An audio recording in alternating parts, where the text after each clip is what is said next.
A través de toda la saga de Harry Potter, J.K. Rowling nos ha presentado una gran diversidad de personajes secundarios con características complejas y personalidades peculiares que nos pueden hacer sentir relacionados a su historia personal.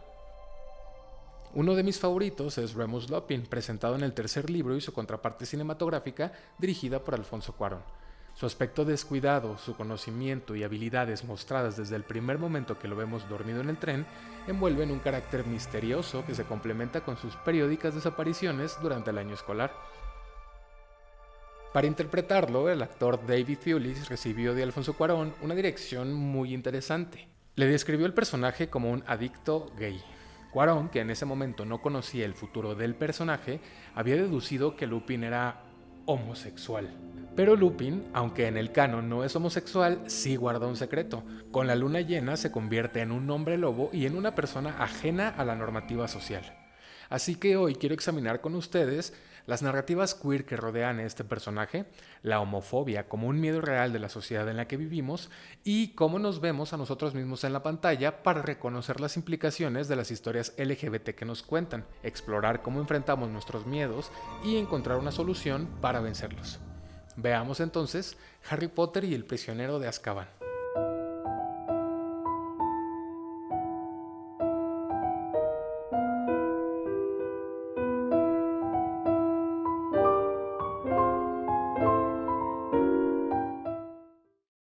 There's a sense of fragility and loss with monsters for me. There is a sense of acceptance. You know, they are not figures. They are not aspirational figures. They are sort of martyr-like figures. They represent suffering and a sense of being an outcast, and you know that I can identify with since I was a very young kid. Históricamente, los monstruos se han presentado en la literatura y los medios audiovisuales como representaciones de los miedos de la sociedad en un contexto particular, ya sea en la forma de cuentos populares o cuentos infantiles para asustar a los niños y guiarlos en una vida de virtud, o novelas seminales como Frankenstein, en la que en el contexto del siglo XIX, cuando se escribió, donde la religión se sentía amenazada por la ciencia, se nos muestran las repercusiones de jugar a ser Dios. O, como lo explica Lindsay Ellis en su videoensayo Mi novio es un monstruo, en el que explora la codificación de los monstruos clásicos de Hollywood en los inicios del siglo XX, la película El nacimiento de una nación dio forma a uno de los miedos sociales más arraigados: el comportamiento salvaje de los hombres negros, algo que, como platicamos en el video pasado, es solo un reflejo de la ideología de un grupo de poder, en este caso los supremacistas blancos, que incluso son presentados como héroes cuando capturan a este personaje. Estas narrativas quedan marcadas en el imaginario colectivo porque son historias que nos contamos una y otra vez. Por citar el ejemplo de Lindsay, quizá la intención de los creadores de King Kong no era hacer del monstruo una metáfora del hombre negro, pero la narrativa es la misma: un individuo salvaje que persigue a una mujer blanca. Toda la vida la sociedad ha enfrentado muchos otros miedos cuyas narrativas se toman en préstamo para contar historias de terror sobrenaturales: el comunismo, la bomba atómica, la migración, recientemente el capitalismo, cómo cambian las cosas. Y por supuesto la homosexualidad o lo queer. La publicación de Dr. Jekyll and Mr. Hyde, frecuentemente citada por escritores como Stephen King como el origen de las narrativas modernas del hombre lobo, coincide con la creciente patologización de la sexualidad y la introducción del término homosexual a finales del siglo XIX. Como se explica en este artículo, que como todas las referencias lo dejaré en la caja de descripción, Jekyll carga dentro de sí la semilla de un instinto que debe ser reprimido por miedo a dañar el tejido moral de la civilización. Estos instintos incluso son ligados explícitamente a la homosexualidad de forma negativa, cuando se usa al hombre lobo como metáfora de la pubertad y el miedo a los nuevos, aterradores y hasta imposibles impulsos de deseo sexual. Listen, Styles. I gotta talk to you about something because it's making me nuts. Yeah, well, I hear you, but if it's that intense, I'll need a solid buzz to think clearly. Well, look, I wouldn't even mention it to you except that I gotta talk to someone. Wait a minute, are you gonna tell me you're a fag? I mean, if you're gonna tell me you're a fag, I don't think I can handle it. No, I'm not a fag. I'm a werewolf. Por otro lado, y más allá de las connotaciones políticas y sociales, como explica el director y osito de Costco humano Guillermo del Toro, para las personas que hemos sido marginadas desde que mostramos rasgos de nuestra identidad, es más fácil relacionarnos con los monstruos, dado que en sus historias son rechazados, incomprendidos y en el caso de los hombres lobo, con un instinto del cual debemos sentirnos avergonzados y debemos ocultar a toda costa. Estas narrativas, como la del closet, arraigadas en la sociedad, son codificadas y puestas en las películas dándoles un subtexto que la audiencia no queer no reconoce y con el cual no puede empatizar, igual que en la vida real. En Harry Potter y el prisionero de Azkaban, Remus Lupin es el nuevo profesor de defensa contra las artes oscuras y se vuelve cercano a Harry porque es el protagonista y por la relación que tenía con sus padres. Hay varios momentos en la película que ofrecen un subtexto que puede ser interpretado por personas LGBT como cercano a nuestras propias historias. Your mother was there for me at a time when no one else was. Not only was she a singularly gifted witch, she was also an uncommonly kind woman. She had a way of seeing the beauty in others, even and perhaps most especially when that person could not see it in themselves. Un adolescente que se siente más entendido por sus amigas mujeres y protegido por ellas. Is he, You've been sacked. No. No. I resigned, actually. Resign? Why?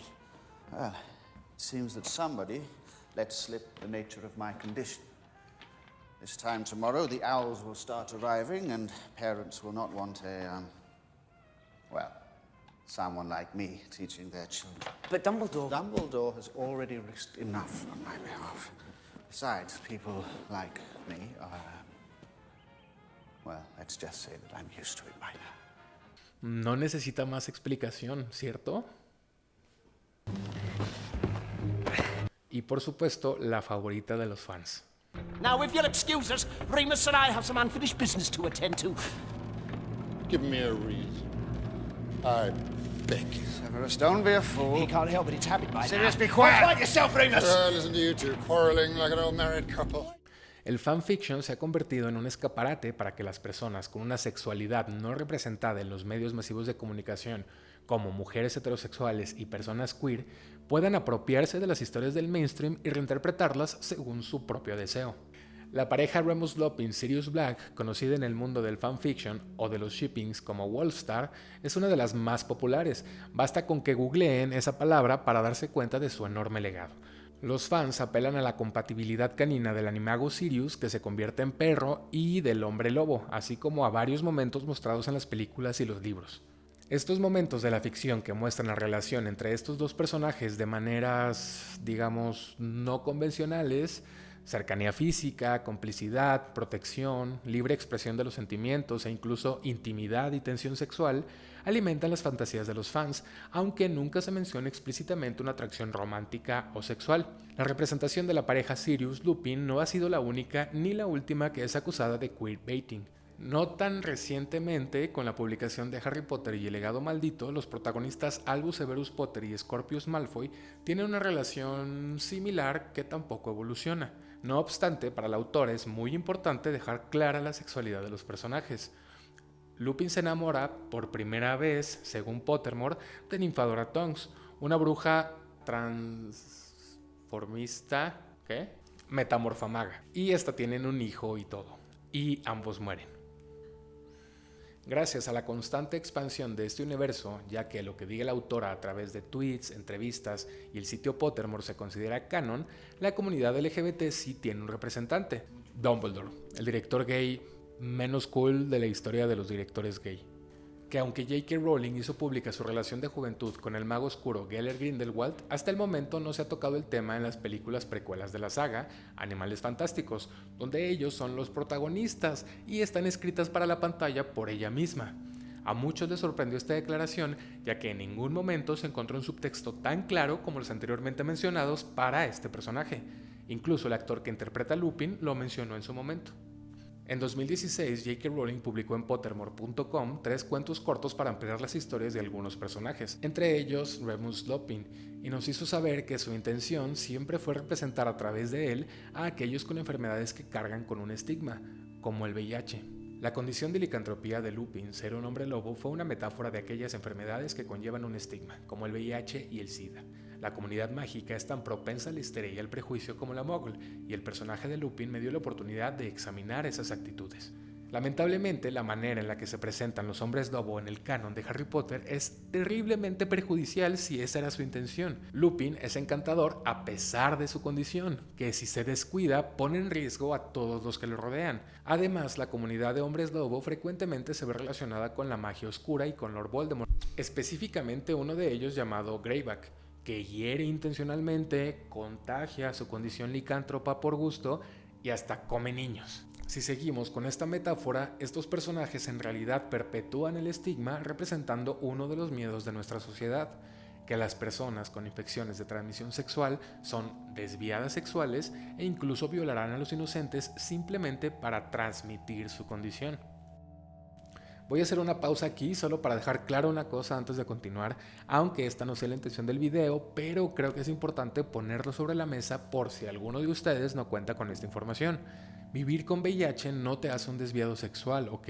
No es una sentencia de muerte y con los cuidados básicos que ofrecen los servicios de salud, la carga viral se vuelve indetectable. Y grábense esto, indetectable es igual a ¿qué? Intransmisible, muy bien. And of course, remember, undetectable equals untransmittable. Continuamos. En los últimos meses, debería tocar ese tema solo para dar contexto. J.K. Rowling hizo algunos comentarios, digamos, desafortunados para las mujeres transgénero y fue acusada por algunos grupos feministas y la comunidad LGBT de transfobia, pero a la vez fue defendida por otros grupos feministas conocidos como radicales o transexcluyentes. Y como hombre cisgénero, mi intención no es mansplainear una discusión inherentemente femenina. La discusión sobre qué es ser mujer y sus opresiones es entre mujeres. Así que si quieren ahondar en el tema, consulten, escuchen y lean a su feminista de confianza. La homofobia, xerofobia y transfobia son eso, fobias, miedos generalizados a la transgresión del status quo. Nuestro boomer favorito, la RAE, define fobia como temor angustioso e incontrolable ante ciertos actos, ideas, objetos o situaciones que se sabe absurdo y se aproxima a la obsesión. El término homofobia fue acuñado por el psicólogo George Weinberg. Acuñé la palabra homofobia para dar a entender que era una fobia a los homosexuales. Era un miedo a los homosexuales que parecía estar asociado con el miedo al contagio, a que se redujeran las cosas por las que uno luchó, el hogar y la familia. Era un miedo religioso y había llevado a una gran brutalidad, como siempre lo hace el miedo. Esta brutalidad que menciona puede ser desde un discurso de odio hasta políticas públicas que limiten los derechos civiles y humanos de las personas homosexuales, pasando por actos de brutalidad física o rechazo por parte de las familias. Pero como hacemos con todos los miedos irracionales, los seres humanos intentamos encubrirlos o eliminarlos. En Harry Potter y el prisionero de Azkaban, el profesor Lupin presenta a su clase al Boggart, un no ser que toma la forma de lo que más teme una persona cuando se le tiene enfrente. ¿Cómo se combate? Muy fácil, con un simple encantamiento. Ridiculous!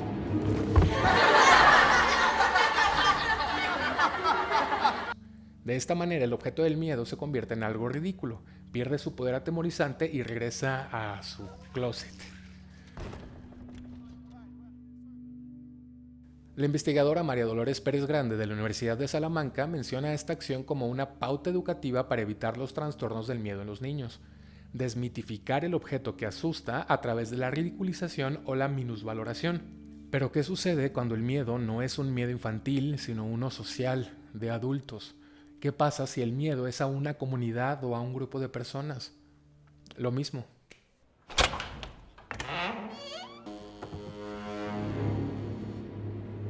Ridiculous!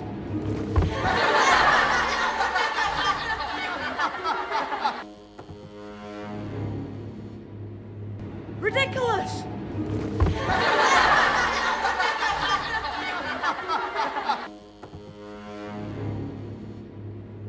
Ridiculous! Niña, no soy niña, ya les dije que no soy niña. La televisión, y para este caso específicamente la televisión mexicana, nos ha mostrado a través de la historia a las personas LGBT como un objeto de burla y de ridículo. Individuos que retratan los vicios de nuestra sociedad o representan el fondo de un chiste con el que nadie nos queremos relacionar. El jotito siempre es la broma, nunca el héroe. Pero, ¿hay una solución? La habituación es una forma primitiva de aprendizaje en la que nuestra respuesta a un estímulo disminuye después de que ese estímulo se repite una y otra vez, y se ha estudiado en los campos de la biología, la medicina y la psicología. Voy a intentar explicarlo como me lo explicó mi terapeuta. Pensemos en la aracnofobia de Ron Weasley. En El prisionero de Azkaban vemos cómo cubre momentáneamente el miedo que tiene poniendo en ridículo a la tarántula en la que se convierte el Bogart. Pero ¿qué pasaría si en lugar de cubrirlo quiere superarlo? Tendría que pasar por un proceso de habituación, ver a la tarántula como algo común y corriente como hacemos la mayoría de las personas que sabemos que generalmente son inofensivas y no nos van a causar daño. Para esto, Ron tendría que acercarse poco a poco reduciendo la excitación de su sistema nervioso a través de ejercicios de respiración o algún otro método que controle la ansiedad. Cuando su sistema nervioso esté estabilizado, podrá dar otro paso, así hasta que pueda tocar a la tarántula y ser amigos. El proceso de habituación se ha estudiado como un tratamiento intermedio que ayuda al proceso terapéutico que trata las fobias. Debo aclarar que no soy científico, no soy neuropsiquiatra o psicólogo, soy youtuber. Y este tema lo pueden discutir con los académicos pertinentes o ser su tema de tesis si estudian psicología. Pero me es imposible no pensar que también se puede estudiar en el ámbito de estas fobias sociales, como la homofobia. ¿Qué quiero decir con esto? Que para que la sociedad trate su homofobia tiene que pasar por un proceso de habituación y para eso tiene que recibir estímulos constantes o estar expuesto constantemente a las historias que sí representen positivamente a la comunidad LGBT. La representación sí importa. Actualmente ha cobrado más relevancia, pero no es suficiente. Aunque muchos no estén de acuerdo conmigo porque nos pueden gustar o no sus personalidades, es importante que hombres abiertamente homosexuales como Horacio Villalobos formen parte de los programas matutinos, que mujeres lesbianas como yo y Montserrat Olivier ocupen las portadas de revistas, e historias como la de Aristemo tengan un espacio en el prime time. Si bien estas personas que mencioné son blancos y no representan a la mayoría de nosotros y las luchas LGBT tienen que ser antirracistas y decoloniales, es un pasito. Que no se nos olvide dónde estábamos hace 10 años. ¡No soy niña! ¡No soy niña! Hay muchos miedos basados en el prejuicio que tenemos todavía que superar, pero es justo la visibilidad la que nos permitirá hacerlo. ¿Cómo podemos enfrentar la homofobia, bifobia, transfobia, xerofobia? Mostrándonos. Y quiero decirles que lo hemos estado haciendo muy bien. Ahí la llevamos.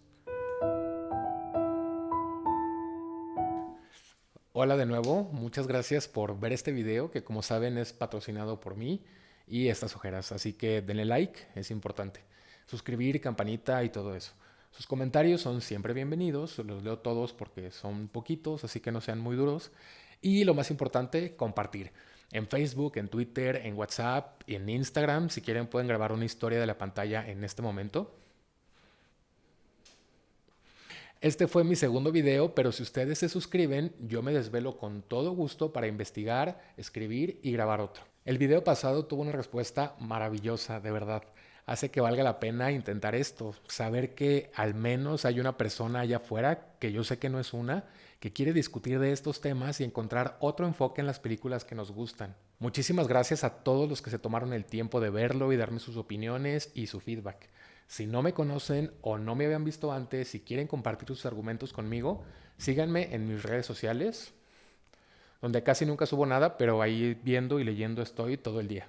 Nos vemos en la próxima. Hasta pronto. Cruzó hacia la cama y Canuto se despertó. En un instante volvió a ser Sirius, acurrucado y protegiendo a su ahijado, que dormía exhausto y ajeno. Se miraron por encima de Harry por un momento y luego Remus giró. Se sentó en la cama y envolvió sus brazos alrededor de la cintura de Sirius desde atrás, enterrando su rostro en la parte posterior de su cuello. ¿Todo bien, lunático?, Sirius preguntó dormilado. Cuando Sirius habló, algo dentro de él, algo físico, lo sintió. Se quebró y chasqueó, como una ramita bajo presión, y el calor llenó su cuerpo. Sus músculos se relajaron uno por uno y la picazón desvaneció. ¿Esto es sexual? No. Oh, dijo Remus suavemente, así está mejor. ¿Vas a dormir? Sí. Tengo a Harry, murmuró Sirius. Es nuestro ahora. Tengo a Harry, murmuró Sirius. Es nuestro ahora. Nuestro, repitió Remus. Después de todo, había tiempo suficiente para tener miedo o preocupación, y tiempo para preocuparse por las cosas adecuadas. Cajas por desempacar y bicicletas, lecciones escolares y estanterías.